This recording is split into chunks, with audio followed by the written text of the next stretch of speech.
Hello everybody, in today's video I am playing through Pokemon Emerald using only an Alakazam. I am not sure why I am using another Gen 1 Pokemon back to back. I guess Gengar gave me nostalgia. I am very interested to see if Alakazam is still a strong Pokemon. In Gen 1 it was overpowered, but with a lot of nerfs from the following generations, it might not be that powerful anymore. Let's quickly recap the rules. I can only use the starter in battle. I can't use items from my bag in combat. I can't raise my evasion in any way, and I can't use cheats or glitches. Today the layout will be a bit different. I could not fix the game hook in time, so I had to add the moves manually like I used to do. I'll look more into it as soon as I am done producing this video. Alakazam is fortunate enough to have one attacking move in its starting moveset, so I don't have to wait to struggle against the first Zigzagoon. Unfortunately, that move is Confusion, which is a psychic type, so it will cause us some problems. Like with the first trainer who only has a Puchiena. For him I had to spend all of my PPs and struggle. Once I was able to hit him, the fight was easy. For the next fight against the Grunt in the forest, I skipped healing so I could use struggle, and him too was not a big deal. He tried to lower my accuracy with sand attack, but it did not work. With the road to Roxanne mostly cleared, I grinded a little more and then took her on. I was unsure about the fight against her. Yeah, my special attack is very high, but Confusion is not that powerful of a move, and my defense is extremely low, so her rock moves did hurt a lot. Only Nosepass survived the ordeal, and to be honest, the fight was very close. I only managed to win thanks to my base speed that allowed me to move first even after a couple of rock tombs. The nature might seem very weird, and yeah, lower defense is bad, but I might need the extra attack later on. Before leaving town, I did the optional fight against May. Since her Pokémons are a lot more frail than Roxanne's, I was able to blow them up with 1 or 2 hits each. After dealing with that, I can move on to the second gym. Today Brawly is not scary. Instead, he should be scared of us. For him, I did not have to do a lot of thinking and could just spam any psychic move I had to blast his Pokémons away into the stratosphere. 2 gyms down, and now I can finally get the first not psychic damaging move. In the museum, you meet a Team Aqua Grunt who gives you teeth, and I immediately had to use it against the next few grunts, since they have a Carvana each. Thief is a special move in this game, but it makes contact, so I am able to deal good damage to them, even if it is resisted, but have to take a bit of damage back from Rough Skin in return. Fortunately, the first one did not use Bite, otherwise things could have been hairy. The next important fight is against May in the land bridge before Moville. Usually she is a problem, but today that is not the case. I learned Psy Beam, which is a small upgrade to Confusion, and by just using that move over and over, I am able to clear her team in a little time, taking no damage at all.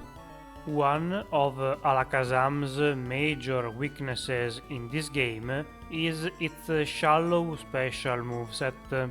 I was hoping to buy a special coverage move from the casino, but he can't learn any of them, so I had to proceed with my current moveset to Watson. That was not a problem though, because we just learned Calm Mind, aka the strongest move in the game, and after setting up a little, we can sweep through the rest of his team, learning Psychic along the way too. I feel like Game Freak trolled us a bit. Unlike Gengar, Alakazam can learn Shockwave, but not Thunderbolt or Thunder. That had to be intentional, right? Anyway, at least I now have a special move to hit dark types with.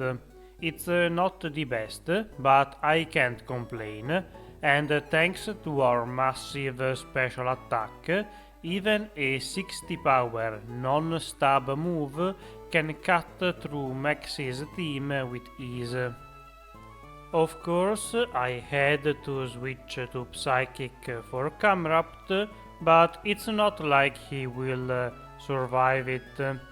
Once we stopped the Team Magma leader, we have a chat with Archie, and then it's time to proceed to the next gym.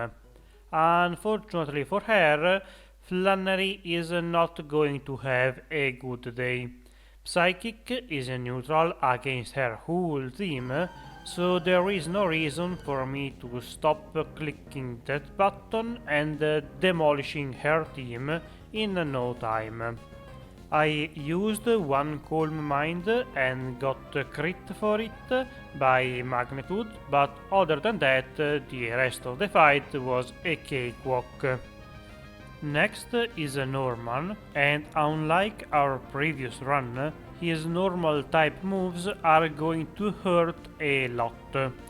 Hopefully I will not have to get hit by many of them, since I think Psychic is a one-shot on every one of his Pokémon except Slacking, who uses Yawn. Uh-oh.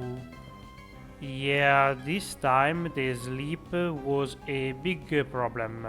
Lainoon had battered me almost to death, but I thankfully managed to wake up just in time. Once we have obtained the 5th badge, we can use Surf to explore more of the region and sooner or later end up in the Weather Institute. Here we have a bit of a scuffle with one of the Team Aqua admins, but it's nothing impressive, and soon after clearing the place, we have the next fight against May, just before the next town. As you might expect, she is not exactly a threat. Her Pokémon are neutral to Psychic, so you already know what's going to happen. The only interruption is Lombre, since he can use Priority Fake Out to deal a little bit of damage and delay us for a turn. Up next is the fight against Winona. She is not a big problem either, but I had to be just a bit more careful against her. I can't risk setting up against Swablu, since it could use Perish Song, and Shockwave is only neutral against some of her Pokémon, so I sometimes had to switch to Psychic. But overall it was an easy fight. At least I did not black out and wake up with the badge in my hand like the other gyms. After defeating her, we can reach the next town over, where we have the usual optional fight against May. But I am not sure this is going to be even worth mentioning. It's more of the same, so I accidentally used the wrong move to maybe give her a chance to do something, but it did not work, so yeah, I guess we are done with her. Next, we have to reach the top of Mount Pyre to acquire the magma emblem to access the secret hideout in the volcano. After doing all of that and clearing a path through the countless grunt, we are face to face with Maxi again. This time his team was slightly more problematic. My Tiena survives a hit and slows me down. This allowed later on Crobat to confuse me with Confuse Ray, but thankfully I did not hit myself and was able to defeat the rest of his Pokémons with some Mind Blasts and Electricity. Even if we defeated him, this mission was not a success since he already woke up Groudon, so we had to try to stop the other team. After infiltrating their base, we can take on the other Admiral, and unlike in One Piece, those guys are extremely weak. Next, for some reason, it's Tate and Liza. It's not like the world is about to end, but our win streak is. Unfortunately, they are just a bit too powerful, and even with my boosted attack, Shadow Ball it's not quite enough to take care of them, so I had to leave for a bit and come back with more levels. Shadow Ball is physical in this generation, which means that the damage is a lot worse than what I was hoping for. Even with the extra levels, the damage is kinda underwhelming, but with a bit of luck, it's enough to get me through this unfair double fight. Calm Mind was unfortunately not very useful. Sure, I could lower their damage, but that does not matter much if they are reducing my HP in the meantime. Thanks to our special defense, we can endure their attacks long enough to defeat all of them to earn the 7th badge. Our troubles on this island are not over though, because we have to tackle the double fight with Steven against Maxi again. Feeling a bit of a deja vu fighting against this guy over and over. Anyway, I'm not sure why, but I decided to kill everything but the Mighty Hyenas first. I don't know if that was a good or bad decision. Sure, I can defeat the other Pokémons faster, but that leaves the dogs there to be annoying with status and debuff moves. I almost had to pay for it, since I ended up hitting myself a couple of times after Swagger, but thanks in no small part to Steven, I could get through the fight in one piece. Since I don't have much else to say about this fight, tell me in the comments, do you prefer when I use a weak Pokemon and have trouble getting through the game, or when I use a strong one and mostly blast my way through it? After we are finally done with the Team Magma antics, we have to reach the seafloor cave where Kyogre resides, and we can fight Archie there. I lost once to him, in part because of a misclick. This time it was my fault. What can I say? Errare humanum est. In the second attempt, I tried something risky, boosting against my Tiena. He slowed me down, but maybe I can handle it. With some extra special attack, it dies in one hit, and so does the rest of his team. The only unfortunate thing is the confusion from Crobat, but after only hitting myself once, we are done with his team. Here, as usual, I'm going to ask you to like, share, subscribe, and all of that stuff, while I go wake up Rayquaza so it can stop the other two legendaries from fighting. And one last thing, if you have anything at all to say, feel free to write it down in the comments. We are in the end game now, and we can start it by taking on the last gym. Juan does not worry me. He uses water types that are weak to electricity. At least most of them are. So I can sweep through his team, only switching to Psychic for Whiscash and Kingdra. Aka exactly the same thing I did last week with Gengar. What can I say? If it works, don't fix it. Special moves are very powerful in the early generations, especially this one because of all the Pokémons with Intimidate. After acquiring the last badge, we can make our way to the Victory Road.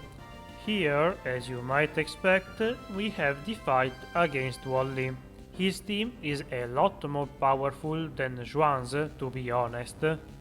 It has a lot of different types, with some very annoying support moves too. It would be one hell of a fight if we were not so overleveled and could mostly just one-shot every single one of his Pokémon. Better luck next time, Wally. At long last, the league is here. I could have grinded more and got different moves and whatnot, but I was confident that with calm mind on my side, nothing could stop me. Sidney is first, and he is most likely the worst fight here. I can't use my stab moves against his Pokémons since they are immune, so I am relegated to Shockwave, who does not have much power, so I have to use Calm Mind a couple of times, but that could give him the opportunity to confuse or slow me or something worse. Even with the boost, we are not out of the woods though. His grass Pokémons resist electric, and Shiftry in particular uses Torment, so now I have to switch move every turn.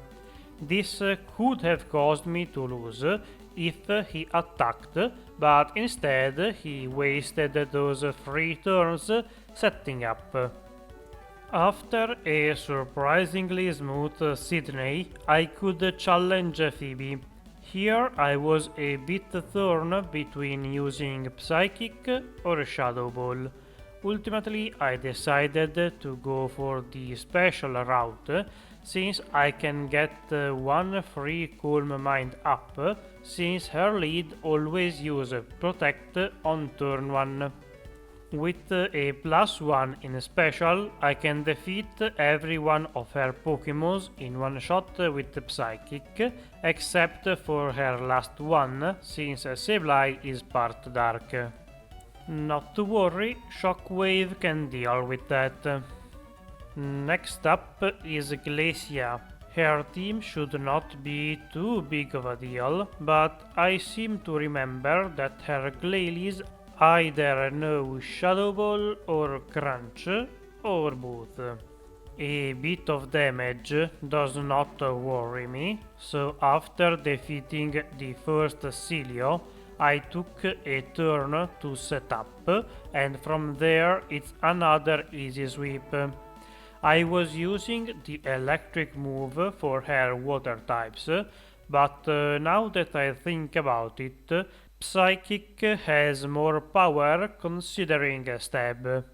It does not matter, since they all go down in one hit anyway, but it's something I'll have to consider if using weaker Pokémons. After Glacia goes down, we can take on the last of the Elite Four. Drake is much more dangerous, since his Pokémons can do lots of damage and are very fast. Sheldon generally protects on turn 1, so I boosted once against him, and after taking it down, I used another Calm Mind. In exchange, I did get hit by a powerful earthquake, but I was unsure if I could one-shot Salamence with only a +1. Instead, after 2 Calm Minds, the sweep can begin, and with that we are done with all 4 members. Some were easier than others, but they all fell down in the first attempt. Now we only have the champion left, and with only water types on his team, I can't imagine him being a wall. I used a couple of turns to set up at the start. This was not the best of decisions. Wailord uses Rain Dance, which would not be a problem if not for the fact that Ludicolo has Swift Swim. That's what was going on in my mind while playing, but once the water grass guy came out, I somehow outsped him anyway, so okay. With the only somewhat dangerous Pokemon out of the way, the rest of his team stood no chance, and soon it was defeated. So with only 3 resets, but a moderately long time, Alakazam was crowned champion of the Hoenn region. After using him, I can say that it's not as overpowered as in Gen 1, but it's still a very strong Pokemon. Thank you for watching. If you enjoyed the video, leave a like, share, subscribe, and click the bell button to be notified whenever I upload a new video. If you have any feedback, video ideas, or thoughts on the run, make yourselves heard in the comments. I'll be sure to read and answer all of them. See you next week. Bye!